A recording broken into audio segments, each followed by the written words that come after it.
Demis Hassabis recently had an interview with Axios where he was basically saying what he thinks that the future of AI in 2026 is going to be. In this video, we're going to dive into everything and we're going to break it down. So one of the first things that he says here that will happen in 2026 is full omni models. Before I dive into it, take a listen to what he says because it's super interesting. And I think Google has this in the bag. What does the next 12 months of progress look like? What do you believe that if we sit here a year from today, and I would love to, what will have changed in the world? I think the things that we're pressing hard on are the convergence of modalities. So Gemini, which is our main foundation model, has always been multimodal from the beginning. It takes images, video, text, audio, and then can increasingly produce those types of outputs as well. And I think we're getting some really interesting cross-pollination by being multimodal. The best example of that is our latest image model, Nano Banana Pro, which I think shows some astonishing sort of understanding of visuals, and it can kind of create infographics that are really accurate and so on. So I think over the next year, you're going to see that progress a lot. And I think, for example, in video, when that converges with the language models, you're going to see some very interesting combinations of capabilities there. So, of course, there are essentially 6 parts of the full omni-model stack. You have robotics, images, video, audio, 3D, and text. And the thing is that Google Gemini is rapidly advancing in all of these areas. And I think most people don't realize just how advanced Google is and why it's set to dominate the future. I mean, when you look at this compared to any frontier AI company, I would argue it is very difficult to compete with Google on several fronts that they are pretty much the leaders in. I think the first one that we're going to get into is robotics. Google are a little bit behind here, but Gemini Robotics 1.5 is probably going to get an update in 2026, and it's probably going to be pretty good because I've actually seen a lot of the robotics updates, and so far they are pretty promising. We're introducing Gemini Robotics 1.5, a new family of models to power the next generation of physical agents. Now, for the first time, they can solve longer, multi-step challenges. Aloha, could you sort these fruits into color matching plates? Sure, I can certainly help you do that. Put the green fruit into the green plate. We enable it to think. It can perceive the environment. It would think step by step and then finish this multi-step task. Put the banana into the yellow plate. Although this example seems very simple, the idea behind it is really powerful. The same model is going to power more sophisticated robots like a humanoid to do more complicated daily tasks. Hi, Apollo. Can you help me sort my laundry, please? Sure, I can help with that. Put whites in white bins and the darks in the dark bin. Beautiful, okay. And then I can now switch this up on it. Sorry, Apollo. And it knows that I have done that and it will react. So you can see the whole flow of its thoughts here. And it's thinking every time it acts. Gemini Robotics 1.5 can break a broad task down, think, and then take action over a number of steps. Another step change with Gemini Robotics 1.5 is that now all of our robots use the same model without needing to fine-tune it for different form factors. New agentic capabilities mean Gemini Robotics 1.5 can use the internet to answer questions and solve problems. Hi, Aloha. Can you use my location and sort the objects into the correct compost, recycling, and trash bins? To perform the sorting task based on San Francisco waste guidelines, I will use the green bin for compost, the blue bin for recycling, and the black bin for trash. The task is complete. Good job, thanks. Gemini Robotics 1.5 is a step towards bringing truly useful AI agents into the physical world, giving the community a powerful new tool to build the next generation of helpful robots. Then, of course, we actually do have images, and the image you saw prior, I use Nano Banana Pro. And I think, when we're talking about the combination and multimodality, what I mean here is that, most people don't realize that, images with Nano Banana Pro, it actually reasons like an agent. So when it's creating your image, it actually makes, I think it makes the image and then it adjusts it looks at it, it changes things. And it's like, okay, this is actually the image that works. And this is why it's so accurate. And this is why I'm saying, you're going to get full convergence in many different areas. So it's probably that they might even add this, technique to videos, to other things.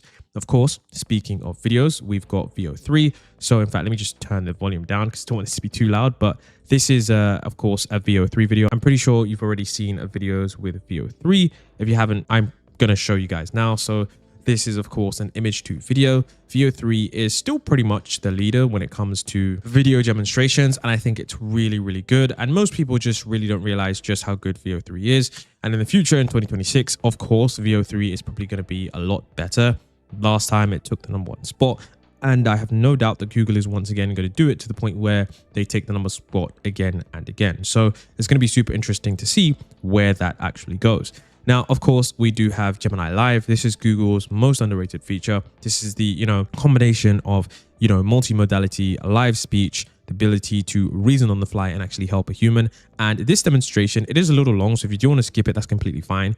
But this demonstration a few days ago went viral because it was a guy who didn't know how to, change an oil and do the oil change in his car, and he uses Gemini Live to be able to actually do this. And it was the first time that on a mass scale we could see how individuals were in terms of being able to use AI, reason with it, and basically have the AI guide you through things that you otherwise wouldn't be able to do. So this is a quick demonstration. I think it's around 3 minutes long. I personally believe this guy probably already knew how to oil change his car, but think about what this is like in 2026 when, the latency is better, the reasoning is better, and it has even more knowledge and is able to reason about more difficult things in a much better way. And once again, this is, completely in competition with OpenAI, and I think they're doing a beautiful job.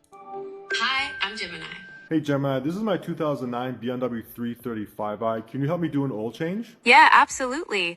What kind of oil and filter do you have on hand? And do you have the right tools, like a wrench for the drain plug and an oil filter wrench? Yeah, I got the Castrol 5W40 you recommended and the correct oil filter, and I have the correct tool for the oil filter housing. Great, you've got everything we need. To get started, let's get the car lifted and access the oil drain plug. Okay, and where's the oil filter? The oil filter is located on the front of the engine, right below the intake manifold. It's always a good idea to remove the oil cap before you drain the oil. Okay, great. I'll do that. Okay, up we go.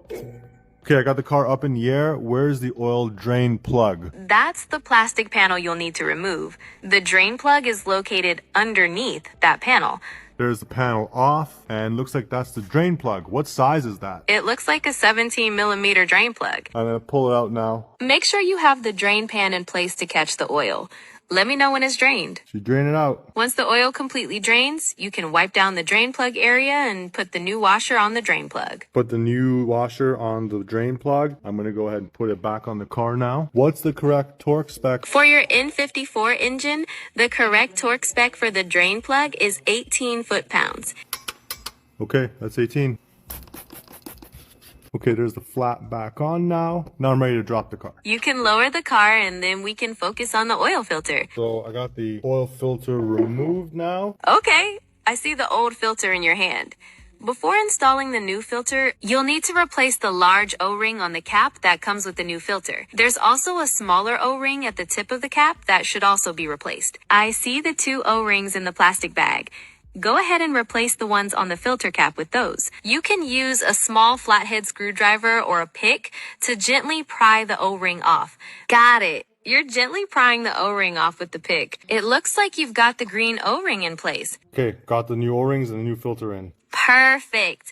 Now that the oil filter cap is ready, go ahead and screw it back into the housing on the engine. Okay, I'm just tightening down the oil filter housing. What was that torque spec again? It's actually 18 foot-pounds. Go ahead and set your torque wrench to that setting and let me know when you're done. There we are. That's 18 pounds. Okay, I'm ready to top up the oil. So how much does an N54 take? It's 6.9 quarts, which is 6.5 liters. Your N54 doesn't have a dipstick. You'll need to start the engine and let it run for a few minutes to let the oil circulate. Then you can use the vehicle's electronic oil level sensor to check the level. Okay, Gemini, the oil looks full. It looks like you're all set with your oil change. Another job well done. Thanks so much, Gemini. You're very welcome. It was my pleasure to assist you with your oil change. And so, yeah, I don't know about you guys, but I think this just goes to show what is coming in 2026 in terms of the model getting better. And that demonstration really, really surprised me. And I think it surprised a lot of people. Now, another thing that Google talk about is, of course, world models. And I think world models are going to be the theme for 2026. Maybe I'll make a video on what's coming in AI in 2026. So world models,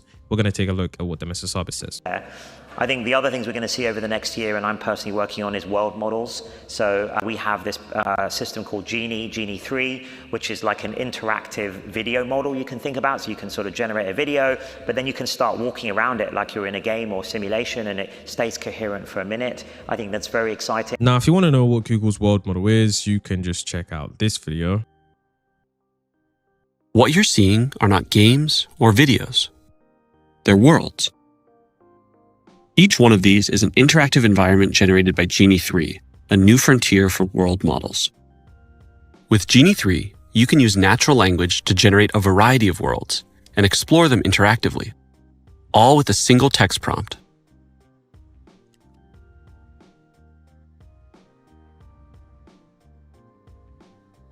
Let's see what it's like to spend some time in a world. Genie 3 has real-time interactivity, meaning that the environment reacts to your movements and actions. You're not walking through a pre-built simulation. Everything you see here is being generated live as you explore it. And Genie 3 has world memory. That's why environments like this one stay consistent. World memory even carries over into your actions. For example, when I'm painting on this wall, my actions persist. I can look away and generate other parts of the world. But when I look back, the actions I took are still there. And Genie 3 enables promptable events, so you can add new events into your world on the fly. Something like another person or transportation.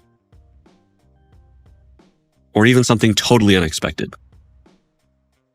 You can use Genie to explore real-world physics and movement, and all kinds of unique environments.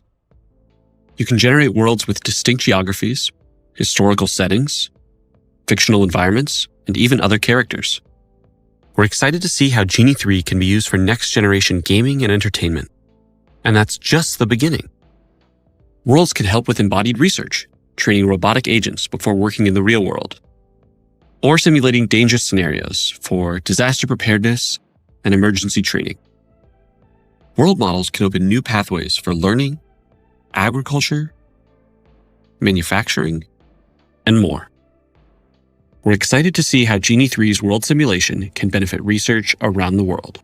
And I think it's crazy because to jump from Genie 2 to Genie 3 was pretty incredible. So I can imagine Genie 4, Genie 5, those kind of world models that are going to get super, super good, powered by, cross modality. I think it's going to get really incredible with how good these world models get. So if you aren't, familiar with what this is, these world models are basically like, virtual worlds that you can explore, and it has memory, it has reasoning. It's just crazy. Like you couldn't think of this, in the past. I do think that it's probably very compute expensive to run, but nonetheless, it's still fascinating. And of course, we do have agent-based systems, which is what Google is working on. Maybe the other thing is agent-based systems. So I think the field's been talking a lot about agents, but then they're not reliable yet enough to do full tasks. But I think over the So Google has been completely dominating the agent system. If you aren't familiar, this is the co-scientist. This is the multi-agent system built with Gemini 2.0 that basically works like a virtual scientific collaborator that helps researchers generate and refine novel, testable scientific hypotheses and research plans. And this is basically designed to mirror key steps of the scientific research method, going beyond literature and search and summarization to propose original ideas and experimentational strategies tailored to any scientist's stated research goal. So I think this kind of agent is going to be extremely popular in the future. Can you imagine when this AI agent is so good that it's able to propose new things, it's able to discover new things and test and verify new things? This is the entire agentic system. Of course, it's for scientists, probably won't be used by you and me, but it is something that I think, once again, Google have in their back pocket. Again, Google have this CodeMender agent. And this is the AI agent that's developed by Google DeepMind. It's designed to detect, debug, and fix security vulnerabilities in code bases, in particularly open source projects. And this leverages Gemini DeepThink models for reasoning, advanced, tools like dynamic analysis.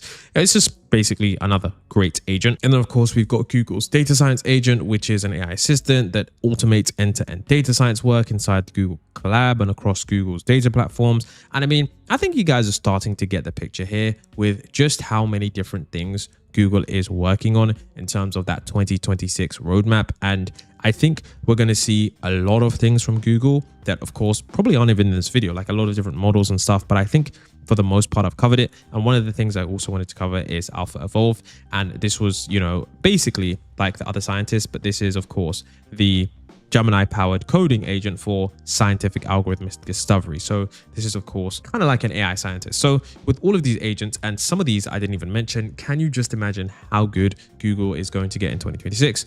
honestly, you're probably going to be surprised by everything they have to offer. So with that being said, let me know what you guys think about this video. I'll see you in the next one.